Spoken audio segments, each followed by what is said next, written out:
Welcome viewers. சைனாவில் Shanghai என்ற நகரத்தில் இருக்க ஒரு ஹாஸ்பிட்டலில் ஒரு வயசு பெண் குழந்தை மூளையில் ஒரு ஃபீட்டஸ் இருக்கிறத டாக்டர்ஸ் கண்டுபிடிச்சிருக்காங்க. என்னது, குழந்தையோட மூளையில் ஃபீட்டஸா? உங்களுக்கே ஷாக்காக இருக்குல்ல? எனக்கும் ஷாக்காக தான் இருந்தது. இதை பற்றி ரிசர்ச் பண்ணுறப்ப தான் எனக்கு இன்னும் நிறைய விஷயங்கள் தெரிய ஆரம்பிச்சுது. அதை தான் இந்த வீடியோவில் உங்களுக்கு ஷேர் பண்ணிக்க போகிறேன். இது எப்படி பாசிபிள் ஆச்சு, டாக்டர்ஸ் இதை எப்படி ஹேண்டில் பண்ணாங்க, இப்படிப்பட்ட ஷாக்கிங்கான கேஸை பற்றி தான் இன்னைக்கு நம்ம சேனலில் டீப் அனலைஸ் பண்ண போகிறோம். இது உங்கள் சிவா ஃபம்பர், நான் உங்கள் சிவா. வாங்க இன்னைக்கான வீடியோக்குள்ளே போகலாம்.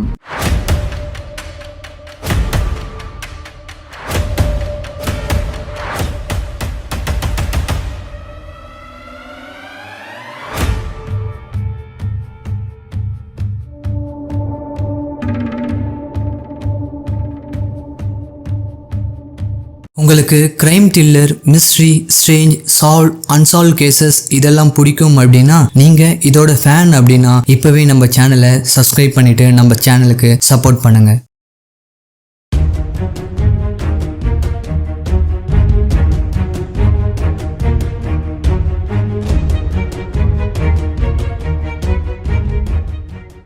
இந்த மாதிரி கண்டிஷன் நார்மலாக ஃபெர்டிலைசேஷன் டைமில் கருத்தரித்த நேரத்தில் ரெண்டு கரு ஒன்றுக்கு ஒன்று ஸ்பிட் ஆகாமல் ஒன்றுத்துக்கு ஒன்று என்வலப் மாதிரி ஃபங்க்ஷன் ஆகிருக்கு.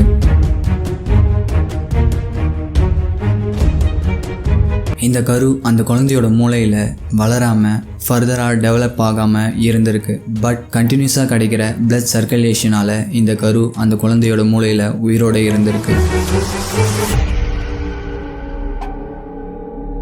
வெளியே வளர்ந்துட்டு இருக்க அந்த குழந்தைய இந்த எம்ப்ரியோ, அதாவது இந்த கரு ஒரு ஹோஸ்ட் மாதிரி, அதாவது பேரசிட், ஒட்டுனி சொல்லுவாங்க தெரியும்ல. ஸோ அந்த மாதிரி அந்த குழந்தைய அது யூஸ் பண்ணிட்டு குழந்தையோட மூளையில் உயிரோடு இருந்திருக்கு. இதுக்கப்புறமா டாக்டர்ஸ் எப்படியோ ஆப்ரேஷன் பண்ணி அந்த குழந்தைய காப்பாற்றி இருக்காங்க.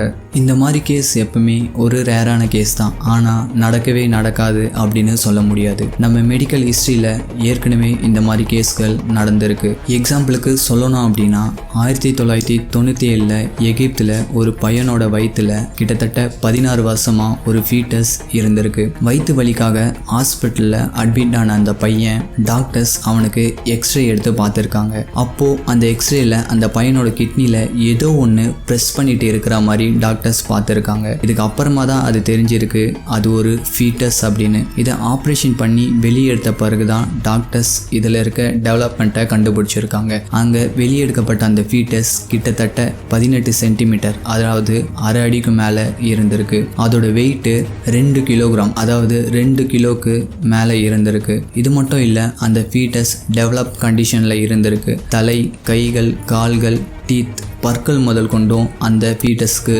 இருந்திருக்கு.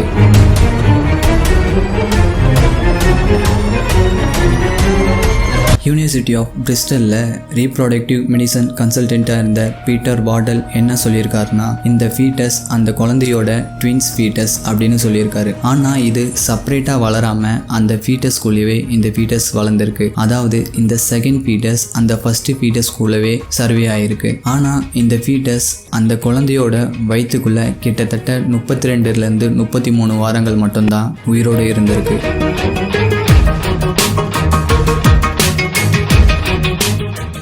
அதுக்கப்புறமா அந்த ஃபீட்டஸ் இறந்து போய் டிஸ்இன்டிகிரேட் ஆகாமல், அதாவது சிதைஞ்சு போகாமல் அங்கேயே ஒரு பொம்மை மாதிரி செட்டில் ஆகிருக்கு.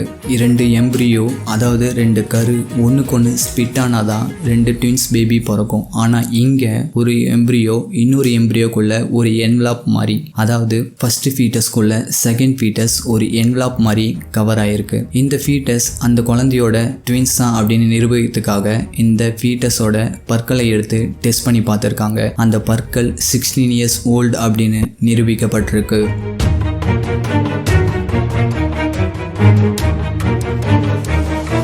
இந்த 2 கேஸ் மட்டும் இல்லை, போன வருடம் அக்டோபர், அதாவது நம்ம இந்தியாலேயே இப்படிப்பட்ட ஒரு கேஸ் நடந்திருக்கு. ஆனால் இந்த கேஸ் இந்த 2 கேஸ் மாதிரி இல்லை, இது ஒரு தனித்துவமான கேஸ். அதாவது பிறந்து 21 நாட்களே ஆன ஒரு குழந்தையோட வயிற்றுல 8 எம்ப்ரியோக்கள், அதாவது 8 கருக்கள் ஆப்ரேஷன் பண்ணி ரிமூவ் பண்ணியிருக்காங்க. ஜார்க்கண்டில் ஒரு ப்ரைவேட் ஹாஸ்பிட்டலில் பிறந்து 21 நாளே ஆன ஒரு குழந்தையோட வயிறு ரொம்ப வீங்கி அப்நார்மலாக இருக்க கண்டிஷனை டாக்டர் பார்க்குறாங்க. இதுக்கப்புறமா டாக்டர் சிடி ஸ்கேனை பார்த்த அந்த குழந்தையோட பெற்றோர் இது ஒரு டியூமராக இருக்கும் அப்படின்னு நினச்சி பயந்துருக்காங்க.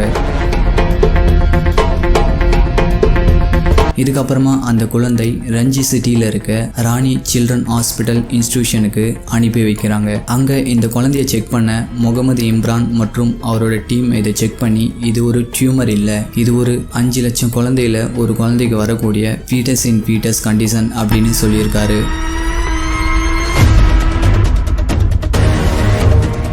இதில் ஒரு சிக்கலான கண்டிஷன் என்னென்னா, அந்த குழந்தையோட வயிற்றில் இருந்தது ஒரு எம்ப்ரியோவில் மொத்தம் 8 எம்ப்ரியோஸ் இருந்திருக்கு. ஸோ இதனால் அந்த குழந்தைய 21 நாள் ஹாஸ்பிட்டலில் வச்சு கிட்டத்தட்ட 1.5 மணி நேரம் ஆப்ரேஷன் பண்ணி டாக்டர்ஸ் அந்த குழந்தையோட வயிற்றில் இருந்த அந்த 8 எம்ப்ரியோஸை ரிமூவ் பண்ணியிருக்காங்க.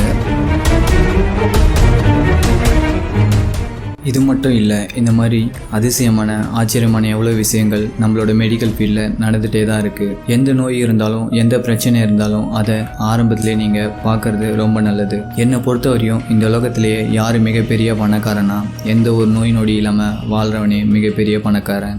சரி, ஓகே டியர் வியூவர்ஸ், இந்த வீடியோ பற்றி நீங்கள் என்ன நினைக்கிறேன்றதை நம்ம கமெண்ட் செக்ஷனில் கமெண்ட் பண்ணுங்கள். நெக்ஸ்ட்டு வரக்கூடிய வீடியோவில் உங்களோட கமெண்ட்ஸ் வரப்போகுது. இது வரைக்கும் நீங்கள் இந்த வீடியோவை பார்த்துட்டே இருக்கீங்கன்னா மறக்காமல் நம்ம சேனலுக்கு சப்ஸ்கிரைப் பண்ணிவிட்டு இந்த வீடியோவை லைக் பண்ணிவிட்டு நம்ம சேனலுக்கு சப்போர்ட் பண்ணுங்கள். நன்றி, பாய்.